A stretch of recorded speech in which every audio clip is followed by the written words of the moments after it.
Welcome along to all my fellow strange historians. This time around, we're going to talk about the strange history of the John Soden House. Once through the gate, you turned immediately to your right and continued up a dark passageway, then made another right to the front door. It was like entering a cave with secret stone tunnels, within which only the initiated could feel comfortable. All others proceeded with great caution, not knowing which way to turn. Growing up in that house, my brothers and I saw it as a place of magic that we were convinced could easily have greeted the uninvited with pits of fire, poison darts, deadly snakes, or even a giant sword-bearing turbane bodyguard at the door, right out of Arabian Nights. And that was Hoddle's son, Stephen, who remembered the magic of growing up in the labyrinth-like home. So anyway, let's tell you a little bit about the house. So the original owner was John Soden, and he was a retired painter and photographer. The architect was Lloyd Wright, who was the eldest son of Frank Lloyd Wright, who was a friend of John Soden. So what exactly is it? Well, the house is of textile block construction. It's got a Mayan revival-inspired concept and intricate attention to detail. It was way ahead of its time and never fully appreciated until years after it was built. It was designed for entertaining. I mean, check it out. It is a 5,600 square foot house with 7 bedrooms and 4 baths. Now, there have been several renovations resulting in a spacious open kitchen, updated bathrooms, and a spa with a pool in the central courtyard.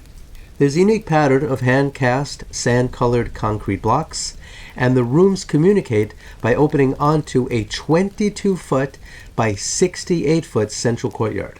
And there's a pillared courtyard that closely resembles various Yucatan Mayan temples.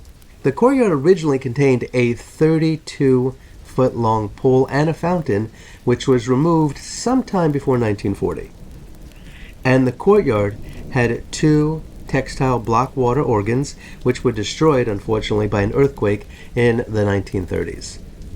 And there was decorative block work along some of the interior walls, and there's this cave-like front entrance and sculpted copper gates.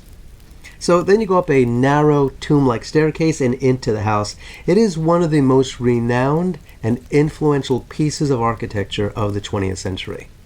And it is the site where the Black Dahlia murder allegedly took place. And so it's considered a historical cultural monument due to that, as well as its unique architecture and, well, maybe some other disturbing events.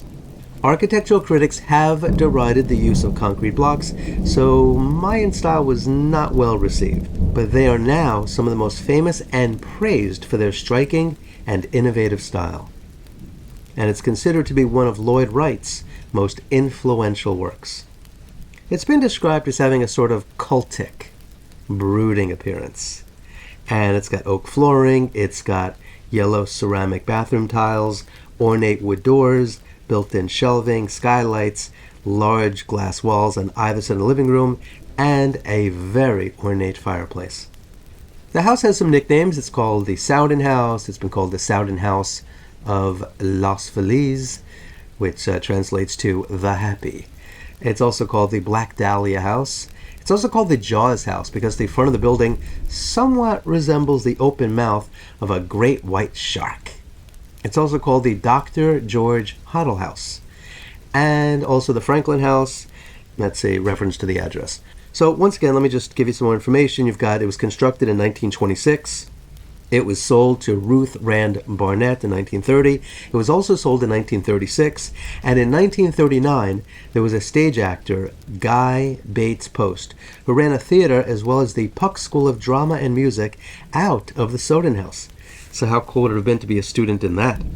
The house was sold in 1944, and between 1945 to 1950, the house was owned by Dr. George Hoddle, who allegedly committed the Black Dahlia murder and perhaps even some other crimes. Between 1950 and 1974, there were multiple owners. And in 1974, the Mazur family purchased the house. In 2001, Zorin Balbus acquired the house for $1.2 million. Between 2002 and 2009, rigorous renovations were done, spending $1.6 million. Those renovations were criticized by Eric Lloyd Wright, who was Lloyd Wright's son. And Dana Hutt, who's an architectural historian, also criticized renovations. You see, she objected to the pool, to the refinement of the entry staircase, and to the addition of Asian elements that were, and this is a quote, completely wrong. Independent filmmaker Bashar Shibib, whoever the heck that is, was hired to design and realize the landscaping in and around the house. Why the hell would you hire a filmmaker to do that? I don't know. On September 10th of 2016, the house was listed for sale for nearly $4.8 million. And on January 26, 2018, the house was sold for about $4.7 million to a gentleman named Dan Goldfarb. He makes cannabis-infused pet products. That sounds interesting. He wants to create a cannabis oasis. All right, well, good for him. Mr. Goldfarb, if you're listening to this video, give me a call. I'd like to swing by and check out that oasis. On January 21st, 2022, the house was sold for $6.16 million to a gentleman named Nate Danishgar of the Grand Central Market, whatever the heck that is. Listen, if you're looking for it, the address to this house is 5121 Franklin Avenue in Los Angeles, in the Los Feliz, I don't even know if I'm saying that right, section of LA in California. Once again, it was built because John and Ruth Soden wanted to entertain guests by throwing parties and putting on amateur theatrical displays. And once again, why it was famous is because of its architecture. You got Dr. George Hoddle, who was a prominent gynecologist, and it's believed that he assaulted and murdered his victims in the basement, including Elizabeth Short of the Black Dahlia case, which was a pretty heinous and brutal murder, which is still unsolved, by the way. The house contains floor-to-ceiling bookcases that conceal a secret room. You didn't hear that from me. It's accessible to only those who know how to open the hidden door. Well, this is according to a book written by Hoddle's son. The room is not in the house's floor plan, so good luck finding it. If you ever break in there, don't break in there. Lloyd Wright was known for his complex designs, so a secret room really wouldn't be out of the realm of possibility, even though the house was designed by his son. So here's a little bit of trivia that Linda was kind enough to provide. So in the film L.A. Confidential, 1987, I guess it was featured in that, something called the Aviator. Oh, really? Was it the home of Ava Gardner? Very cool. Alrighty. As far as TV shows, something called I Am the Night, starring Chris Pine, don't know who that is, about the Black Dahlia murder. A mini-series about Dr. Hoddle's estranged granddaughter, Farna Hoddle? Something America's Next Top Model, whatever the heck that is, season 6. I guess that was shot there in something called Ghost Hunter. Never heard of it. It was featured as a haunted location in a 2013 episode. Current residents have Persian cats, so it's unlikely any spooky spirits remain. I don't know why that's the case. So what, Linda, do Persian cats scare away the spooky spirits or something? Or spooky spirits don't like cats? And as far as music videos, there was something called I Dare You by the XX. Yeah. Okay, a quick overview of the Elizabeth Short murder. This is a cellophane warning for those who don't know that what's coming. January 15th, 1947, the naked and mutilated body of Elizabeth Short was discovered in Los Angeles. It was sliced into 2 pieces from the waist. Her face had been disfigured. Her body had slashes and cuts all over it, as well as full pieces of flesh removed. The alleged killer taunted investigators with menacing phone calls. The murderer is suspected to have had medical knowledge based on the way the body was severed. no fingerprints were found. Whether or not Dr. George Hoddle was considered a suspect at the time, that's kind of a little bit up to debate, but either way, he was never charged with the crime. And there are some gruesome photos online, which I don't recommend you check out, but you probably will. But Linda certainly did not download them. I've seen them. They're pretty gross. By the way, it's Detective Steve Hoddle, former detective, I guess. I don't know how that works, who's the one who accused his dad of being a suspect. And so he was George Hoddle's eldest son. He's a retired LAPD cop. Detective Hoddle believes his father is responsible for multiple murders and crimes in 1940s. After George's death, Steve found items that he believed belonged to the victims. And he believes that his father was responsible for the Black Dahlia murder. Steve found photos, he claims, of the Black Dahlia. I think that's pretty much been disputed. That wasn't her. A lot of women looked like that at the time, but okay. And he's the one who wrote a book that mentions the hidden room. George Hoddle fled to the Philippines in 1950, and he died in his 39th floor penthouse suite in San Francisco in 1999.